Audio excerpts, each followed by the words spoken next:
ایک سوال آیا ہے کہ آواگون کسے کہتے ہیں اور جو بندہ اس کا عقیدہ رکھے، اس کو درست جانے، اس بندے پر کیا حکم لگتا ہے؟ دیکھیے، فرسٹ آف آل تو آواگون کو سمجھنا ضروری ہے کہ یہ کیا چیز ہوتی ہے۔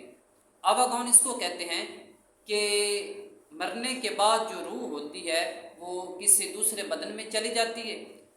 جو دوسرے بدن میں یہ منتقل ہوئی ہے وہ بدن خواہ کسی آدمی کا ہو یا کسی جانور کا ہو، اسی کو عربی کے اندر تناسخ اور ہندی زبان کے اندر آواگون کہتے ہیں۔ دیکھیے، ایسا عقیدہ رکھنا محض باطل ہے، مردود ہے، اور کوئی ایسا عقیدہ رکھے تو یہ کفر بھی ہے۔ 7 جنموں والا کنسیپٹ جو ہے ہندوؤں کے اندر پایا جاتا ہے، اور اس طرح کے جو باطل اور مردود دیگر مذاہب ہے ان کے اندر پایا جاتا ہے، جبکہ اہل اسلام کا ایسا عقیدہ ہرگز نہیں ہے۔ ہمارا عقیدہ یہی ہے کہ جب بندہ مر جاتا ہے تو اس کی روح جو ہے وہ نکل جاتی ہے، کل قیامت والے دن اس کی جو روح ہے وہ اسی بندے پر دوبارہ لوٹائی جائے گی۔ اب یہاں پر ایک اشکال پیدا ہوا، سوال پیدا ہوا کہ جب بندہ مر جاتا ہے اس کی روح تو نکل جاتی ہے اور قیامت والے دن اسی بدن پر دوبارہ اس روح کو لوٹایا جائے گا، لیکن قیامت اور اس کا جو مرنے والا ٹائم پیریڈ ہے اس کے درمیان جتنا فاصلہ بنتا ہے، تو تب اس کی روح کہاں جاتی ہے، کیا کرتی ہے اور اس کا ٹھکانہ کیا ہوتا ہے؟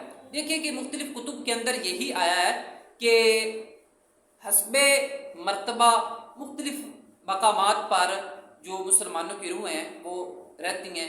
مثال کے طور پر کسی کی زمزم شریف کے کنویں میں، کسی کی اعلیٰ علیین میں، کسی کی قبر پر، اور کسی کی جو زیر سایہ قندیلیں ہیں ان کے اندر۔